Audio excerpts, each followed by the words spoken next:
Peace, everyone. How you doing? Welcome to the show. The show title is Why Everyone is Talking About Israel Doctrine, Zionism Conversation.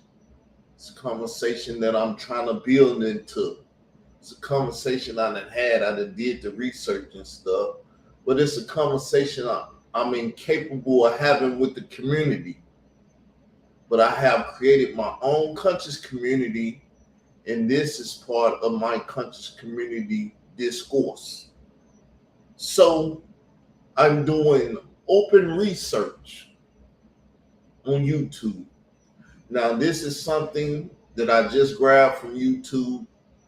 It's speaking to someone. We will be doing shows on the person that is speaking to, but this is a speak back. Now, the topic is why Zionism is not like Pan-Africanism and white nationalism. That's the title of the answer back to the gentleman. You will be seeing them up on the channel pretty soon, but we're going to start listening. In a piece titled Zionism, Pan-Africanism, and White Nationalism, author Shaul Majid argues that because Zionism was a lodestar for other minority attempts to solve the problem of the limits of ethnic self-determination, it is, therefore, a racialized movement that can offer freedom, but never equality. Freedom, but never equality. And this is what life is about, justice and equality. I believe we had plenty of what they call African American leaders that been talking justice and equality forever. Malcolm, Martin, all the people back in them days was talking this stuff, separate but equal, and justice and equality is something that our people tend to speak about and stuff. But let's keep going, because I've never heard no Zionists speak on anything, but I'm doing the research. Like I said, I need to be learned on the subject. There are several problems with his analysis, which I will attempt to explain in full below. Majid correctly points out how Zionism was a model for the beleaguered African American community, beginning with Pan-Africanist Edward Leiden's feeling of inspiration after reading Theodore Herzl's Der Judenstaat. The twin messages of self-empowerment and chosenness proved especially compelling to a people constantly told by the dominant society that they were less than nothing, and attracted black leaders from W.E.B. Du Bois and Marcus Garvey to Stokely Carmichael. But in many ways, this is where the similarities end. Although a message of self-actualization and unique destiny are part of the Zionist creed, there are other ideas within statist Zionism that make it incompatible with the notions of racial purity contained in Marcus Garvey and Louis Farrakhan's black nationalism. So, black nationalism is being talked about. That's when I say I'm an Israelite nationalist. Only nationalists know what I'm talking about. They know exactly what I'm saying. I haven't totally defined it to the world, but I use it because I know. But I can't speak to people that's unknown. They lack the knowledge of what I'm talking about. So I'm starting a community study where people can hear me study and talk about it and everything. But Garvey's and Farrakhan black nationalism isn't the same. Sagnetta's and the black conscious community black nationalism isn't the same. They have no way of making money in that black nationalist outfit known as the conscious community. All they know how to do is rob, steal, kill, and do everything else. And export the babies and stuff. We're not even going to talk about it. They didn't, got people in there that shouldn't be in there. And then we're going to talk about it, but we're not going to stress it right now. For starters, while Zionism concerns itself with a particular ethnic group, it does not concern itself with a particular race insofar as race connotes skin color. And this speaks to the inherent contradictions within the very concept of black nationalism. On the one hand, A call for black nationalism via a separatist movement would naturally be attractive to a people persecuted by the dominant society. On the other hand, the black experience is, ironically and paradoxically, an American creation. The shared history, culture, and collective experience of black Americans is one that is bounded by and fixed within an American construct. In this way, Black American culture cannot be separated from its American roots, and calls for black nationalism are rooted in an unsolvable contradiction. So, what is It the would politics of this, people? You have blacks who say they are the true Jews, and you have the Jewish people that say they are the true Jews. Both of them then went through a Holocaust. As you see, the black African American went through a Holocaust in America. The white Jewish person went through a Holocaust with Hitler and stuff.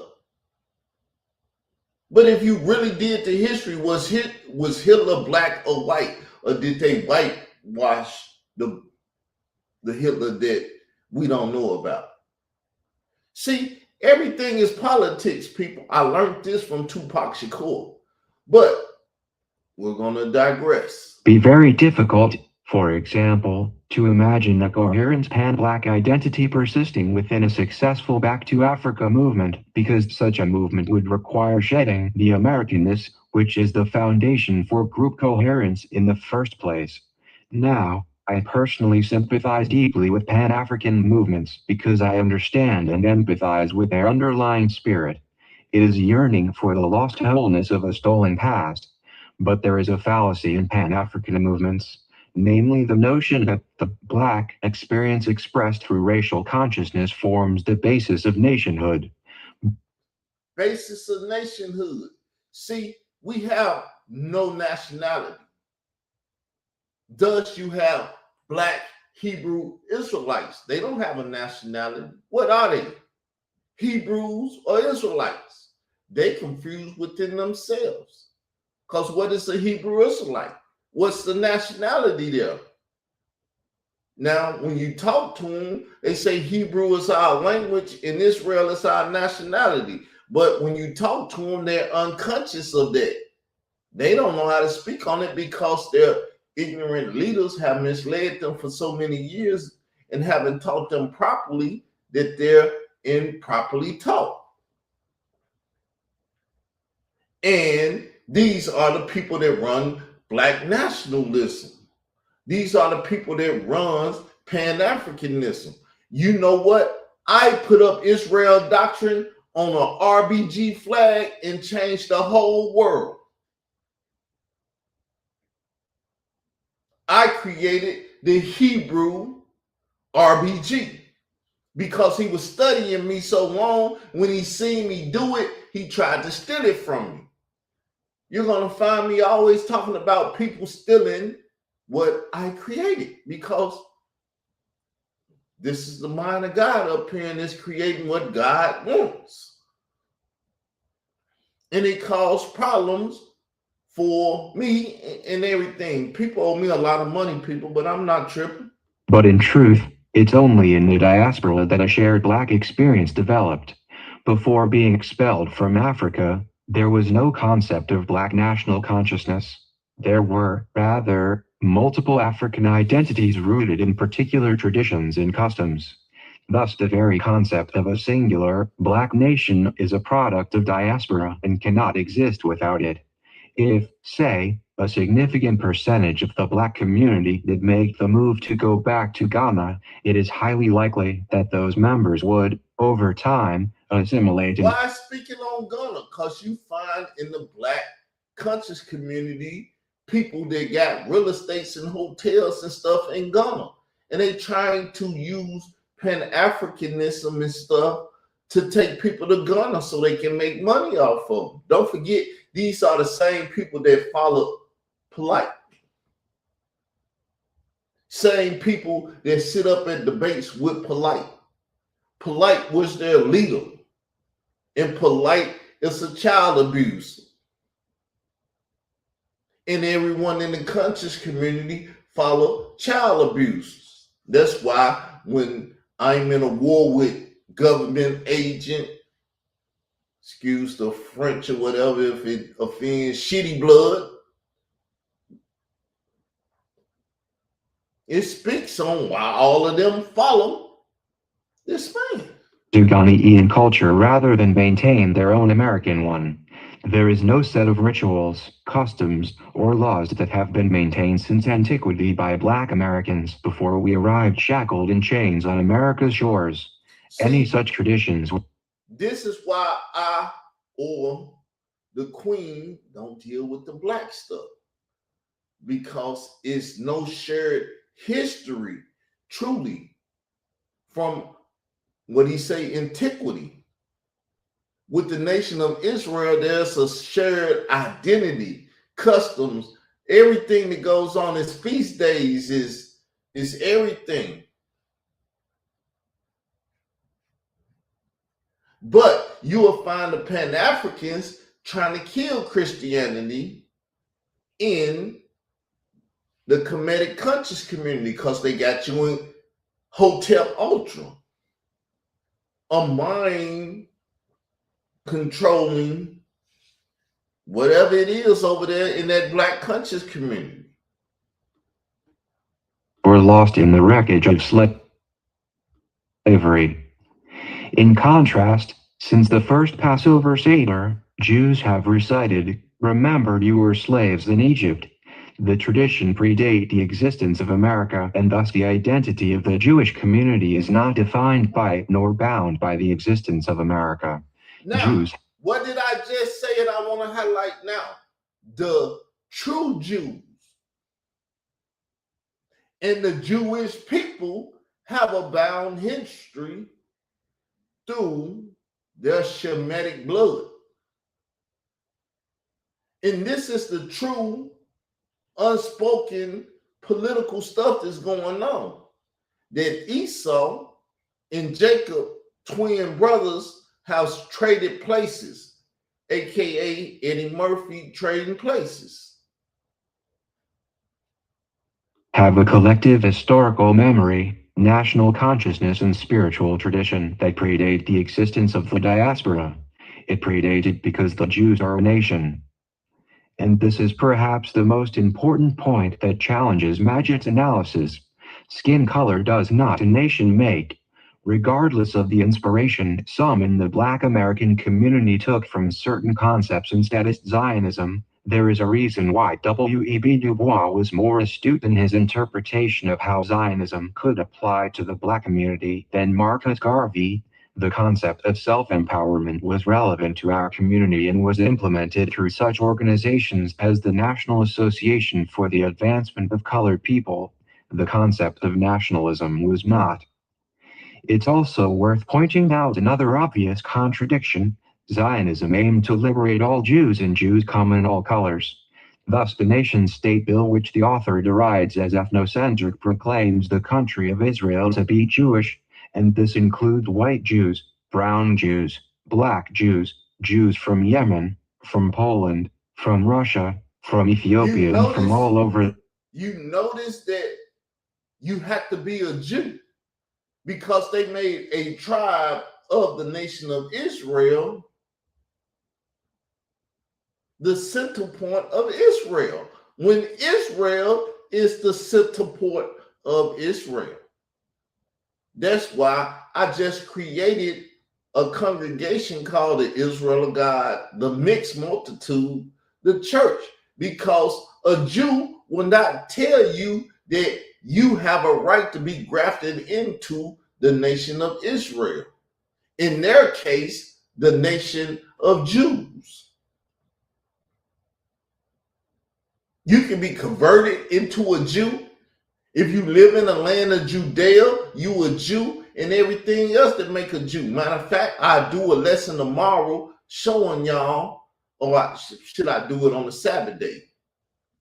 Showing y'all how you get Jew. How you get the term Jew and Jewish and everything else. And an Edomite has the right to that terminology.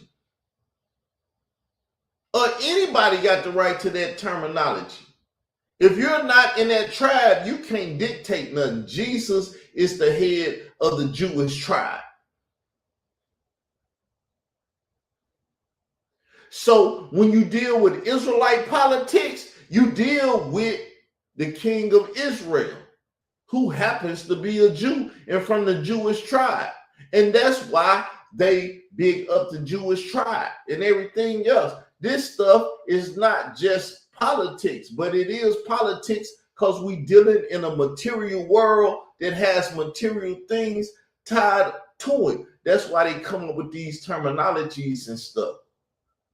But I'm from Chicago, where they talk schisms and isms and this and that and everything else in the rap music and stuff. We should be learning about these things, but we don't learn about them because nobody talks about it.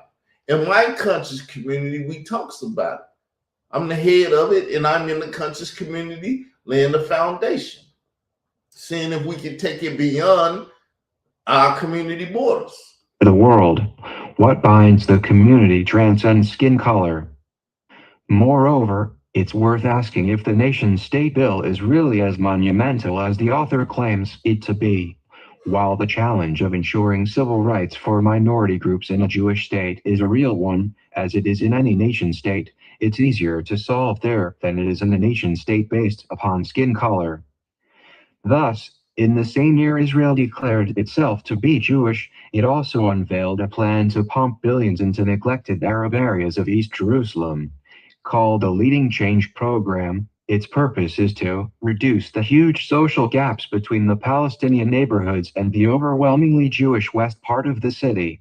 An estimated NIS 2 billion is slated to be invested in education, infrastructure, and helping Palestinian women enter the workforce. Now, you see the politics that's going on over there? Demona Israel is also a part of these politics, but they're the black Jews. But Demona Israel call themselves Hebrew Israelites. They don't use the term black Jews because the European Jews told them a long time ago, don't call yourself black Jews. And they came up with a bastardized terminology calling themselves Hebrew Israelite. But all that is political. A Hebrew Israelite is a political stance and viewpoint that people don't even know about it. But everybody want to stand behind the Hebrew Israelites because the Europeans have gave them a place in their system. That's why you got the One West campus. That's why you got the Chicago Hebrew Israelites, the IOG and all of that. I've been a part of that politics. I come out of the Israel of God. That's why I created the Israel of God, the mixed multitude, the church. Because I needed my own political position in the community. And I done it.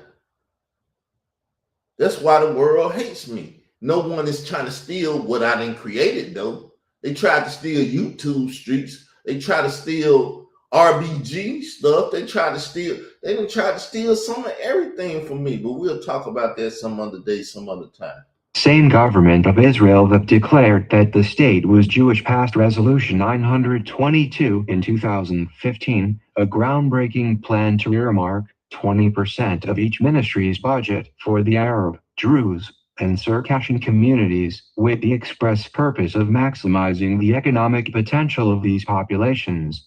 It's worth quoting a summary of this program in full so that readers understand its full impact.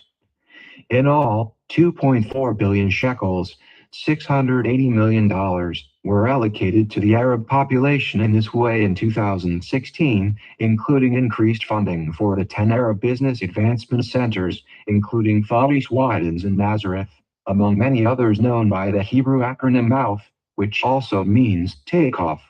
Among 922's incentives is a government pledge to fund 30 months of salaries for new Arab employees if the company hires 5 or more workers from this population.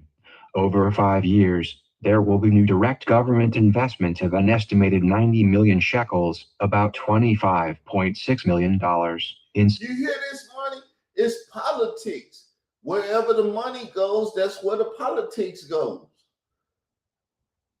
Don't think that Hebrew Israelites don't make money off the politics of being Hebrew Israelites. They get so many shekels and so many this and so many that. That's why all of them will come against me. But dealing with this Bambala stuff, which is black nationalism, which is Pan-African stuff, which is Kemetic stuff, and they can't mess with me. They can't deal with me. That's why this politics is dominant in my community. Small and medium-sized Arab businesses.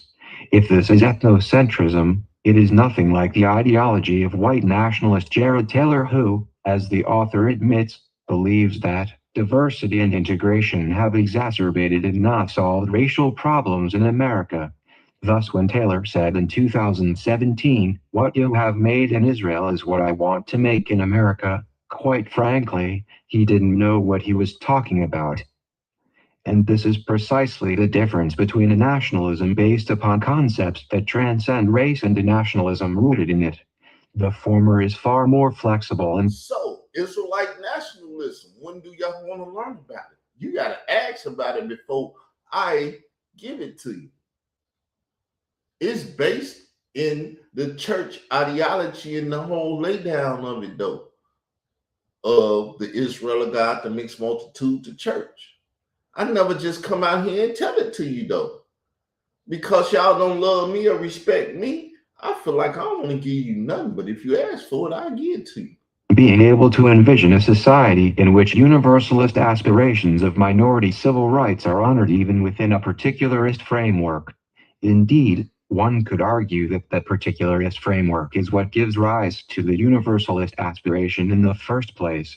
As Rab Soloveitchik once stated, out of the particular lies the universal. None of this is to say that the work to reconcile the tensions between minority communities and a majority population is easy, and there are parochial trends within Israeli society that threaten a move for further integration and cooperation between the communities. But the trend is real, and thus the attempt to compare nationalisms built on racial purity with Zionism is short-sighted, and a mistaken reading both of Zionism's. See, that's why they created racial slots and categories and get y'all to choose for yourself what your racism is. Because it's choosing left and right and you don't even know it. It's choosing this and that and you don't even know it. But that's where the spiritual aspect come in at. That's where all this other stuff come into your politics. See, my politics and my spiritual identity is one and the same.